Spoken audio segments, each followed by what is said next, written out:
Vamos abrir nossas Bíblias na primeira carta de João. Primeira carta de João, capítulo 1. Primeira carta de João.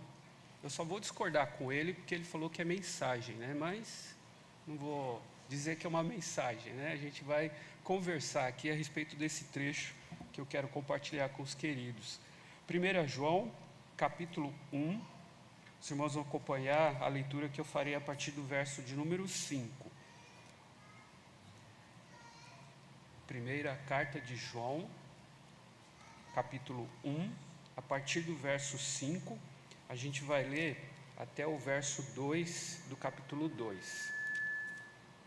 Primeira carta de João 1, a partir do verso 5, iremos até o verso 2 do capítulo 2. Ora, a mensagem que da parte dele temos ouvido e vos anunciamos é esta: que Deus é luz e não há nele treva nenhuma. Se dissermos que mantemos comunhão com ele e andarmos nas trevas, mentimos e não praticamos a verdade. Se, porém, andarmos na luz, como ele está na luz, mantemos comunhão uns com os outros, e o sangue de Jesus, seu Filho, nos purifica de todo o pecado. Se dissermos que não temos pecado nenhum, a nós mesmos nos enganamos e a verdade não está em nós. Se confessarmos os nossos pecados, Ele é fiel e justo para nos perdoar os pecados e nos purificar de toda a injustiça. Se dissermos que não temos cometido pecado, fazemo-lo mentiroso e a sua palavra não está em nós. Filhinhos meus, estas coisas vos escrevo para que não pequeis. Se todavia alguém pecar, temos advogado junto ao Pai, Jesus Cristo, o justo. E ele é a propiciação pelos nossos pecados, e não somente pelos nossos próprios, mas ainda pelos do mundo inteiro. Vamos orar? Querido e eterno Pai, neste momento, Senhor Deus, diante da Tua palavra, queremos pedir, ó Pai, a Tua iluminação, a Tua direção, ó Pai Santo, que este momento, ó Pai, em que iremos falar de Ti, que Seu Santo Espírito, ó Pai, esteja usando o Teu servo para que a Tua palavra, ó Pai, seja explicada, seja colocada, Senhor Deus, diante de nós, para que ela faça diferença nas nossas vidas, ó Pai. Através da instrumentalidade, ó Pai, da Tua palavra, possamos ouvi-la, possamos assimilar, ó Pai Santo, aquilo que o Senhor vai colocar nos nossos corações essa tarde, para que sejamos mudados, ó Pai, pela Tua palavra, que Seu Santo Espírito haja, ó Pai, para que tenhamos, ó Pai Santo, Cristo como meta nas nossas vidas, e que vivamos, ó Pai Santo, a Tua palavra lá fora. Que neste momento, ó Pai, o Seu nome seja engrandecido e que nós, ó Pai Santo, sejamos transformados pela Tua palavra neste momento. Oramos e Te agradecemos, em nome de Jesus. Amém.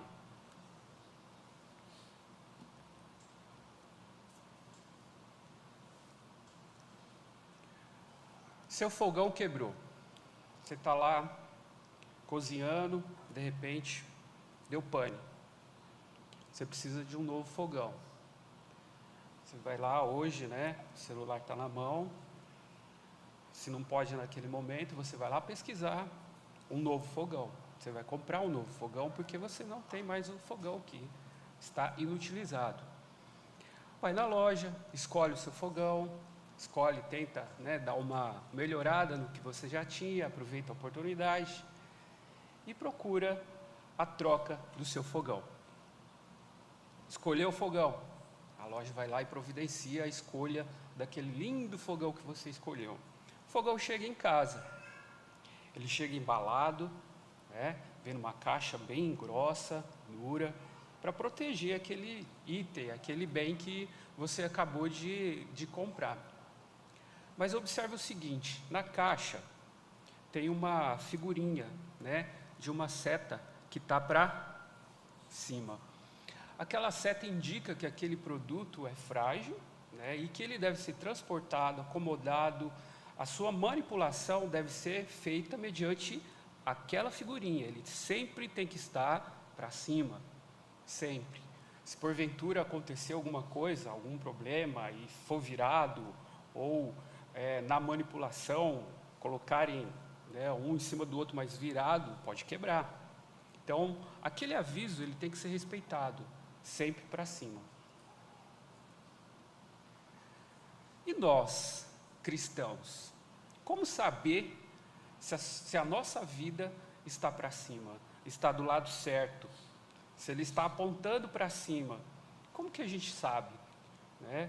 Se o propósito para com Deus nos criou com um propósito, como a gente sabe que esse propósito está sendo seguido? A setinha da nossa caixa está para cima ou ela está de cabeça para baixo? Qual é o nosso propósito? Como a gente sabe, né, se estamos indo bem, se a gente está atendendo ao plano de Deus? Nós fomos criados para intimidade com Ele, intimidade entre nós. Esse é o propósito, comunhão entre nós, né? Esse é um dos propósitos, vários propósitos que Deus nos colocou como cristão. E um principal é a intimidade com Cristo. É a intimidade com Cristo. Todavia, o pecado desvirtua tudo isso. O pecado, ele tira do prumo todo esse intento de Deus para conosco. Então, há um desvio nesse percurso. O propósito, ele pode ser adulterado pelo pecado. O contexto histórico aqui essa primeira carta de João é que no momento em que ele escrevia essa carta, havia naquela época um gnosticismo, ele estava bem forte ali no meio cristão. E ele estava trazendo algumas dificuldades, porque ele estava trazendo certos problemas para a igreja, não apenas problemas, questões filosóficas, mas essas questões elas estavam sendo trazidas na prática. Alguns cristãos, né, o gnosticismo ele estava atrapalhando de tal modo com que desvirtuando a palavra de Deus, que muitos cristãos não ficavam apenas na questão filosófica, estavam praticando aquilo que o gnosticismo estava trazendo, de desvirtuação da palavra de Deus. E aí João, diante de todo esse problema, João ele começa no versículo 5, que é o primeiro versículo do nosso trecho. Ele fala o seguinte: ora, a mensagem que da parte dele temos ouvido e vos anunciamos é esta. E aí o que João faz aqui? João explica e fala quem é Deus. Fala, olha, Deus é o seguinte: Deus é luz e não há nele treva nenhuma. Por que João faz isso? Simplesmente porque a gente vai ver, né, no decorrer do trecho, que o fato deles não saberem realmente qual é a essência de Deus, aos erros que eles estavam cometendo. E aí ele vem e fala que Deus é luz. Deus é luz. Mas o que significa isso, né? O nosso caráter, o caráter do cristão, ele é seguido e ele é direcionado pelo caráter de Deus. Se Deus é luz, nós devemos andar na luz. E isso João explica, ele dá essa explicação de que Deus é luz justamente para mostrar qual é o caráter de Deus e qual deve ser o nosso caráter. A natureza de Deus é como a natureza do sol, né? O sol não tem lá um interruptor de liga e desliga, é natural dele. A essência do sol é iluminar. A mesma coisa é Deus, a essência de Deus é iluminar. É iluminar o nosso caminho, é nos dar condição, é nos dar condições de poder ver que aquele caminho, como é aquele caminho, para onde eu vou, o que eu devo fazer. Não simplesmente mostrar o caminho correto, mas nos dar ferramenta e condição de trilhar aquele caminho. Então essa luz de Deus é justamente isso, para nos habilitar a sermos cristãos. E Deus é luz também no sentido de ser justo. A gente vai ver aqui no decorrer da nossa mensagem que onde está, né, essa justiça de Deus, e principalmente Deus sendo luz, nos guiando no caminho certo, nós vamos ver que caminho, onde que esse caminho vai chegar, qual é a nossa meta, né? João aqui, ele começa, se os irmãos perceberem, o verso 6 começa com o seguinte: se dissermos. Olha o verso 8, se dissermos. O verso 9, se confessarmos. E o 10, se dissermos. Isso aí é uma simetria que ele usa, justamente ele apresenta o problema, o erro que havia naquela época com o gnosticismo. Depois ele faz, né, ele introduz o erro, e depois ele mostra o equívoco daquele erro.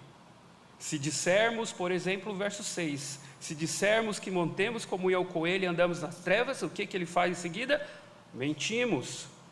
E aí ele termina com o fim do versículo, e não praticamos a verdade. Aí ele já vem com a verdade, ele já traz. Então assim, ele começa com o equívoco, traz o erro que esse equívoco está dizendo, e ele traz logo em seguida a verdade sobre aquele trecho. E isso ele vem fazendo todos esses versículos. Então essa simetria ele vai fazendo justamente para mostrar, olha, o erro da época que o gnosticismo está trazendo é esse, mas esse erro leva a esse problema, mas a verdade é essa simetria que ele faz, é justamente essa didática que ele usa nesses versículos para mostrar e para rebater essa equívoco, né, que o gnosticismo estava trazendo. A primeira heresia que a gente pode perceber e que ele traz para a gente, está aí no verso 6. Se dissermos que mantemos comunhão com ele e andarmos nas trevas, mentimos e não praticamos a verdade. O primeiro problema, a primeira heresia que ele traz e que era praticado pelos cristãos ali naquela época, é que podemos viver em pecado ao mesmo tempo que vivemos com Cristo, com Deus. Vivemos com Deus, mas também nas trevas. E isso rebate totalmente a definição de Deus sendo luz.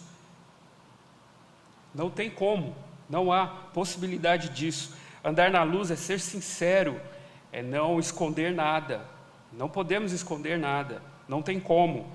E o resultado disso, né, de andarmos conforme na luz, mantemos comunhão com ele, ao verso 7.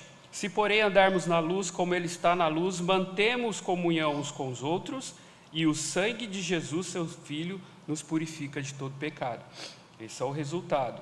Uma segunda heresia que ele traz aqui é a afirmação de que não temos pecado. Isso está no verso 8. Se dissermos que não temos pecado nenhum. Essa era uma segunda heresia que João traz aqui, que ele rebate. A primeira, ele está falando que podemos manter comunhão, né? O gnosticismo dizia que poderíamos ter comunhão com Deus ao mesmo tempo em que estamos pecando. Aqui o problema é maior, porque ele está dizendo que não há pecado. Não há pecado. Se dissermos que não temos pecado nenhum. Aqui João quer mostrar para a gente que o problema em si do pecado é que devemos confessá-lo. Devemos confessá-lo. É admiti-lo e confessá-lo. O pecado existe. O pecado existe. E aí linka com o terceiro problema que João traz em relação a tudo isso. Se dissermos que não temos cometido pecado, verso 10, fazemo-lo mentiroso. Estamos dizendo que Deus é mentiroso, que Deus é mentiroso. Ou seja, né, não somos, aqui o problema é que o gnosticismo dizia que o crente ele não era suscetível ao pecado, ele não errava, mas João rebate, falando: não, nós pecamos e carecemos do perdão de Deus. Aqui o propósito de João é impedir o pecado, e não desculpá-lo. Mas aí qual é a provisão de Deus? Mediante todo esse quadro, de pecaminosidade de todos nós, cristãos, ele providencia quem? No verso 1 do capítulo 2, um advogado e a propiciação, que é o seu próprio Filho. Deus providencia um advogado e Deus providencia aquele que, dentro da sua essência, o único que podia fazer isso, que podia nos dar essa carta de alforria, seria Jesus Cristo. Então Deus providencia Cristo por conta da sua vida justa. Não houve pecado nenhum da parte dele, totalmente justo. A sua morte foi propiciatória, foi única. Ali, com a sua morte no Calvário, o pecado foi vencido. E aí, após a sua ascensão, Cristo toma um lugar de total preferência de Deus, logo à sua direita. Cristo está à direita dele, exercendo esse papel de advogado nosso, de nosso advogado. A gente vai ver aqui mais para frente agora algumas implicações de ser cristão. O que implica na minha vida em ser cristão, na prática? O que implica eu ser cristão? Porque há uma diferença entre o falar e o agir. E aqui João quer mostrar justamente isso. Qual é a nossa atitude como cristão entre o nosso falar e a nossa prática? O primeiro ponto que eu quero tratar com os irmãos é o seguinte: nós podemos tentar encobrir os nossos pecados. Podemos tentar encobrir os nossos pecados. Como podemos tentar encobrir os nossos pecados? Como? Mentindo,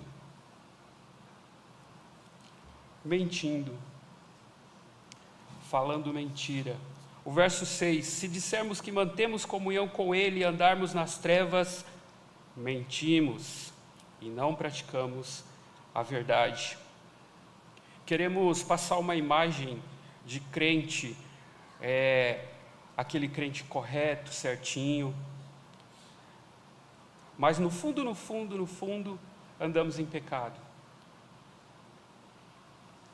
Mentimos que estamos corretos naquilo que a palavra mostra que um cristão deve andar, mas no fundo, não é assim que acontece. A principal preocupação desse crente que fala mentira é justamente a sua imagem para com o outro. Se ele está indo bem, se ele está falando bem, se ele está se portando bem na igreja, e não a sua intimidade com Deus. Mente para com os outros. O verso 8: se dissermos que não temos pecado nenhum, a nós mesmos nos enganamos. É possível, viver uma enganação própria entre nós mesmos. É possível nos enganarmos. O que Davi fez quando ele simulou toda aquela situação? Não, eu vou mandar ele para a guerra, para que ele seja morto, e aí eu consiga ficar de verdade com a esposa dele. Conseguiu, deu certo o plano dele, ok, até que ele é confrontado por Deus. Davi escondeu o seu pecado. Por último, aí o verso 10: se dissermos que não temos cometido pecado, fazemo-lo mentiroso. Fazemos quem de mentiroso? O próprio Deus. O próprio Deus. Nós dizemos que Ele é mentiroso. Mas como? Como é possível, né? Dizer que o próprio Deus, aquele que antes mesmo de pedirmos alguma coisa a Ele, Ele já sabe tudo, Ele já sabe de tudo que vai acontecer. Como podemos mentir para Ele? É possível, é muito possível. Nós contradizemos aquilo que está escrito aqui, ó. Nós utilizamos versículos, trechos bíblicos a nosso favor. Dizem que a Bíblia é a mãe de todas as heresias. Tudo que é de errado, que é desvirtuoso, que foi desvirtuado, né, por pessoas, foi mediante a leitura equivocada da Bíblia. A Bíblia, ela própria pode ser usada para induzir ao erro, para dizer aquilo que me convém, para eu utilizar o que está escrito aqui, ó, para dar aquele empurrão. E o problema aqui, irmãos, é justamente eu utilizar isso sempre contra o outro e não usar para mim.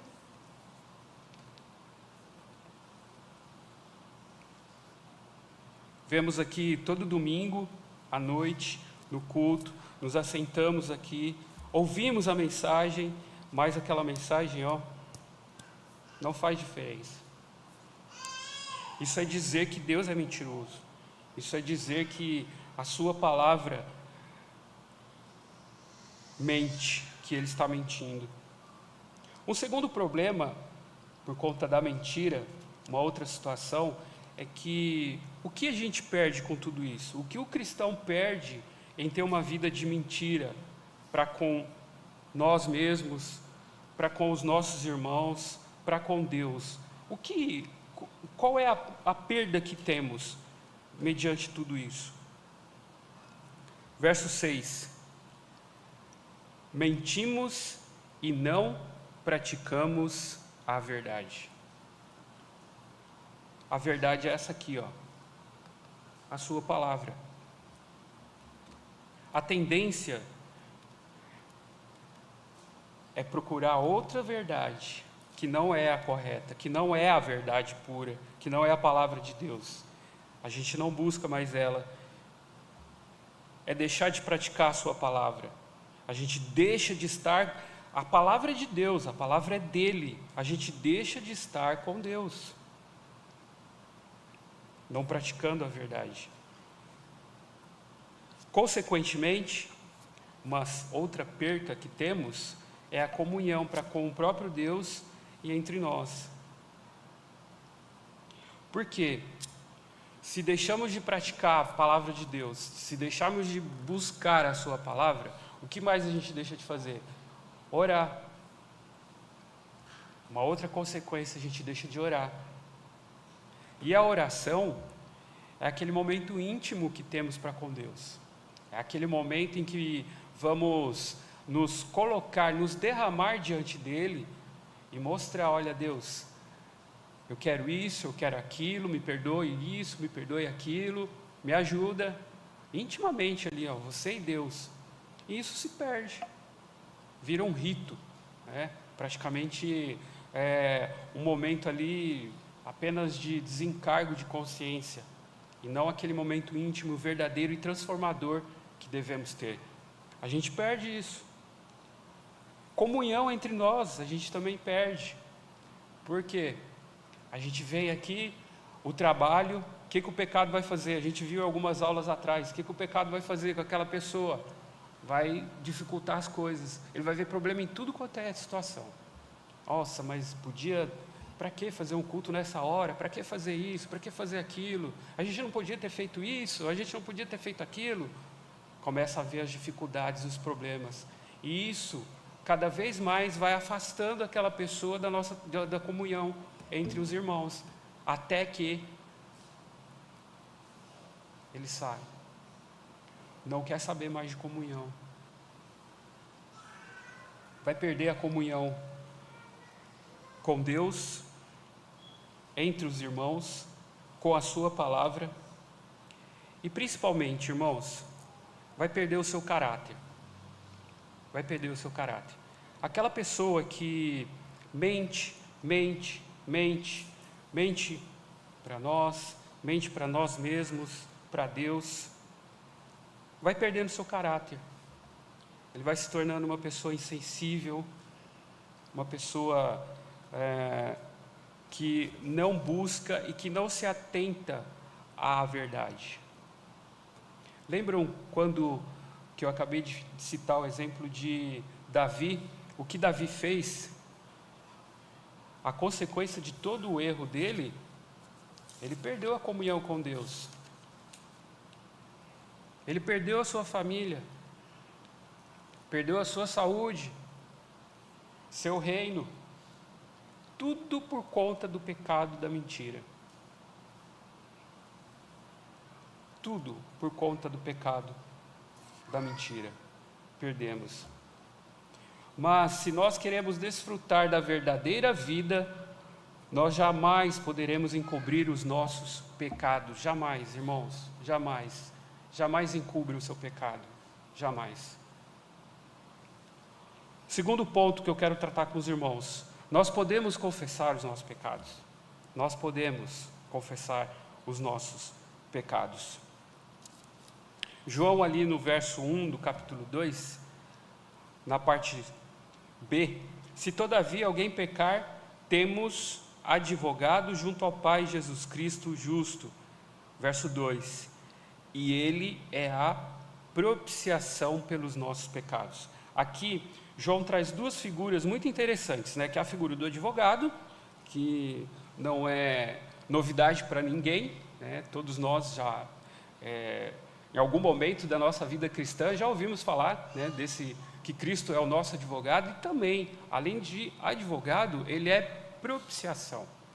Ele é propiciação. Isso é muito importante, por quê? Deus sendo luz, lembram que João vem, quando ele fala sobre Deus, ele fala que Deus é luz.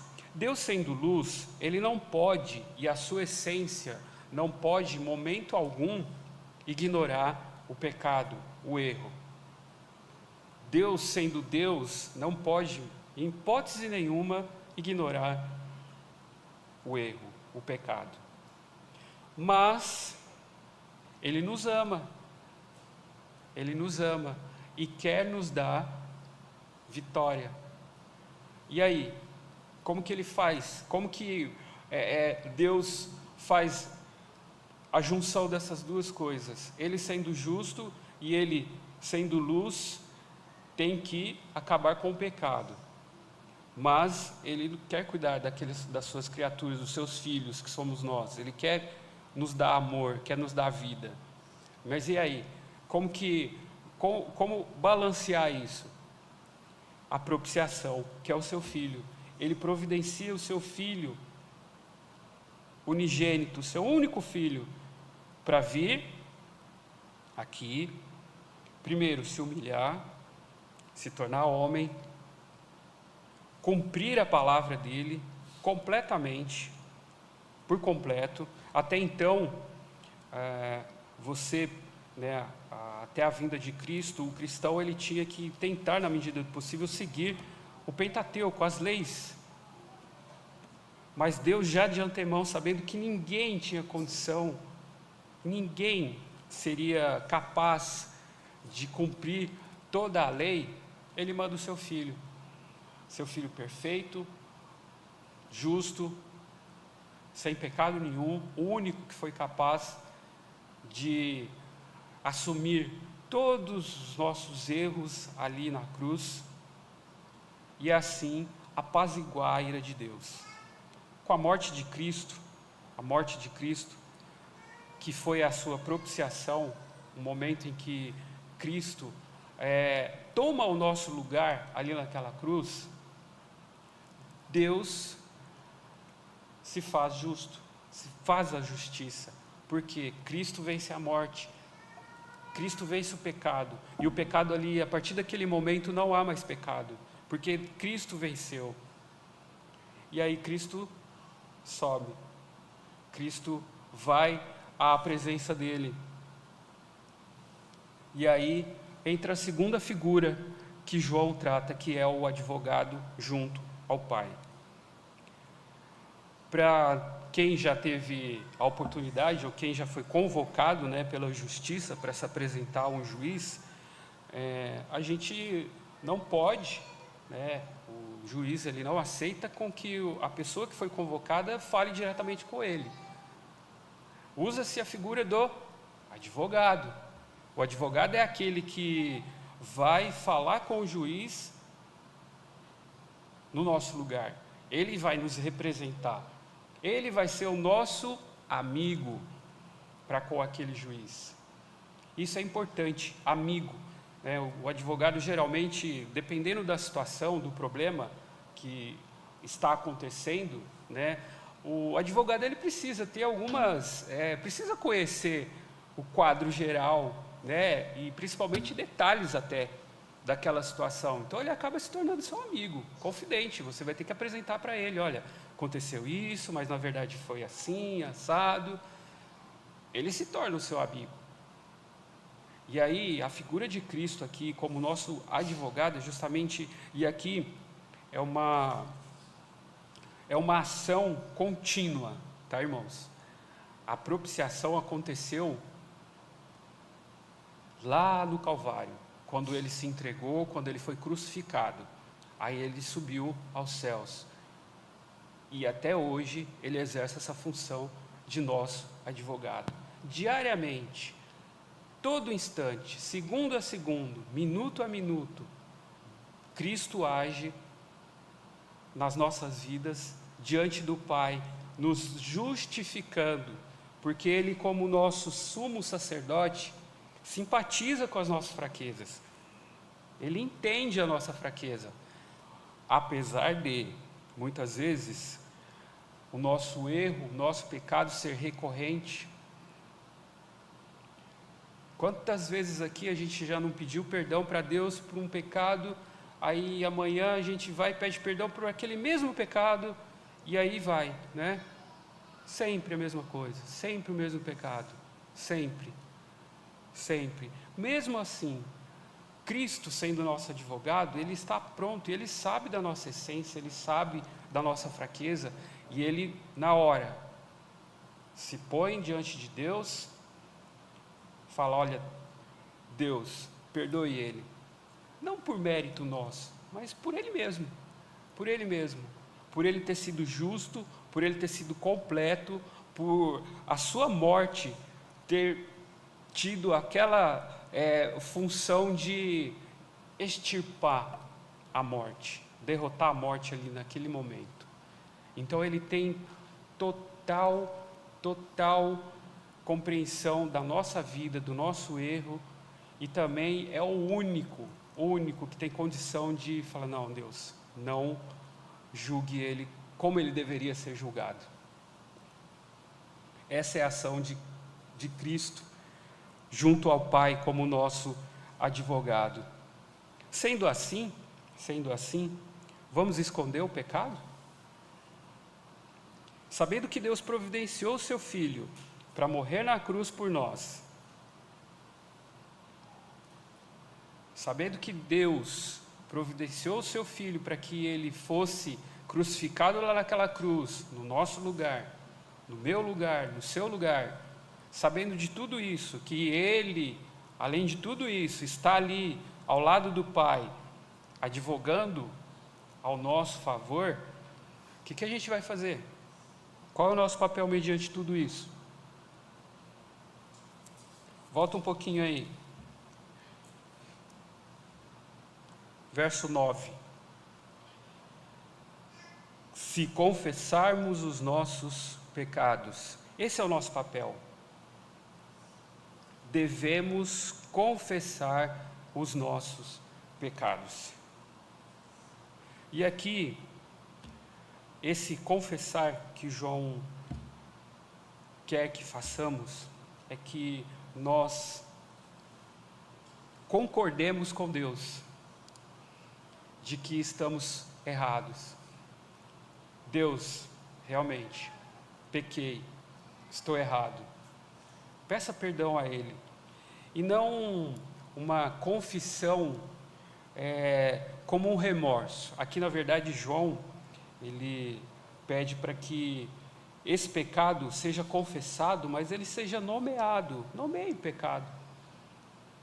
Me perdoe por ter mentido, me perdoe pela minha omissão, me perdoe pelo meu ódio, pela minha mágoa. Dê nome, dê nome. Geralmente, não num culto público, né? Claro, mas pessoalmente, às vezes a gente chega a fazer uma oração já meio que direcionada, né? Me perdoe os meus pecados. Amém. Em nome de Jesus, amém. Não, irmãos. Exercite o concordar com Deus em relação ao pecado. Diga a Deus o que você errou, o que eu fiz de errado. Deus, me perdoe por não ter lido a tua palavra hoje. Me perdoe porque eu fui violento, porque eu falei o que eu não deveria, porque eu gritei, porque eu cheguei atrasado, eu tinha que ter feito isso, mas protelei, não fiz. E não tenha remorso, isso vai fazer com que essa ação nos leve ao arrependimento real e verdadeiro. E aí a gente não vai cair naquele erro de sempre pedir perdão pela mesma coisa. A tendência em concordar com Deus e dar nome àquele pecado é justamente quando você for pedir perdão por aquele pecado, de novo, Pai, me perdoe de novo por aquilo, e aquilo vai te incomodando. Cuidado. E para quem devemos confessar os nossos pecados? Claro, a Deus. Por que a Deus? 9. Se confessarmos os nossos pecados, Deus é fiel e justo para nos perdoar. Fiel porque Ele mesmo, Deus mesmo, mediante a sua aliança para com seus filhos, disse a nós que todo pecado, toda mazela confessada vai ser esquecida por Ele. Ele não vai mais se lembrar daquele erro nosso. Ele vai ser justo por isso, fiel por isso. E justo por quê? Foi o que a gente acabou de ver. Justo não pelos nossos méritos, não simplesmente porque eu estou confessando, mas Ele é justo por conta de Cristo, que morreu pelos seus pecados, pelos meus pecados, pelos nossos pecados. Ele é fiel pela sua própria palavra, porque Ele disse, e Ele é justo por conta do seu Filho amado que se entregou por nós. Mas Ele continua, Ele é fiel e justo para nos perdoar os pecados e nos purificar. Ele perdoa e purifica. O perdoar aqui, como eu falei, é justamente tirar da conta. Aquilo já não faz mais parte do seu currículo, ok? Deus foi lá, já limpou, não passou nem branquinho, limpou completamente. Não existe, aquele pecado foi totalmente purificado, limpo completamente pelo sangue de Cristo. Além dele tirar aquele pecado da nossa conta, nós somos limpos. Temos novo coração, recebemos um coração novo, roupa nova. E aí um outro cuidado que temos, vamos deixar essa roupa suja de novo? Não. E por último, irmãos, nós devemos vencer os nossos pecados. Nós devemos vencer os nossos pecados. Capítulo 2, verso 1, primeira parte. Filhinhos meus, estas coisas vos escrevo para que não pequeis. O propósito de Deus para com a nossa vida cristã é que nós sejamos vencedores para com o pecado. E não o contrário. Nós somos mais fortes que o pecado. Por mais difícil que seja, por maior que seja o pecado, nós somos mais fortes do que ele. Deus nos capacita. Deus está dizendo aqui, para que não pequeis. Nós temos condição de não pecar. E é isso que ele quer. Deus não é luz? Deus não é luz? O nosso caráter não é o mesmo caráter daquele a quem nós seguimos, de Deus? Também devemos ser luz. Devemos ser sinceros para com Ele, para com nós mesmos, para comigo. Eu devo ser sincero. Eu devo ser sincero. No momento em que eu errar, no momento em que eu cometer aquele pecado, qual é a minha atitude? Imediatamente confessar aquele pecado. Imediatamente. Confesse a Deus. Imediatamente. Não deixa aquilo crescer, não deixa aquilo virar uma bola de neve. Imediatamente confesse-o a Deus. Andar na luz significa obedecer a palavra dele. Olha o verso 3 que diz: ora, sabemos o que o temos conhecido por isto, se guardamos os seus mandamentos. Aquele que diz, eu o conheço, e não guarda os seus mandamentos, é mentiroso, e nele não está a verdade. Andar na luz, irmãos, significa amar a Deus acima de qualquer coisa. Andar na luz significa amar a Deus acima de qualquer coisa. João, o evangelista João, lá no capítulo 14, verso 15, diz o seguinte: se me amais, guardareis os meus mandamentos. Se me amais, guardareis os meus mandamentos. Um escravo, antigamente, ele obedecia o seu patrão, o seu dono, porque era dever dele, ele tinha que obedecer. O empregado obedece o seu patrão, por quê? Senão ele não vai ter o salário, ele precisa do salário. Mas nós cristãos obedecemos a Deus porque nós o amamos, porque nós nos importamos com a sua palavra nos modifica, a sua palavra nos transforma, a sua palavra nos ilumina, nos dá condição de podermos andar corretamente. E por fim, Cristo não apenas é a propiciação e advogado, mas, acima de tudo, Ele é o nosso modelo. Quero terminar aqui lendo o verso de número 6. Aquele que diz que permanece nele, esse deve também andar assim como ele andou. Cristo morreu por nós. Cristo foi aquele que nos propiciou vida eterna.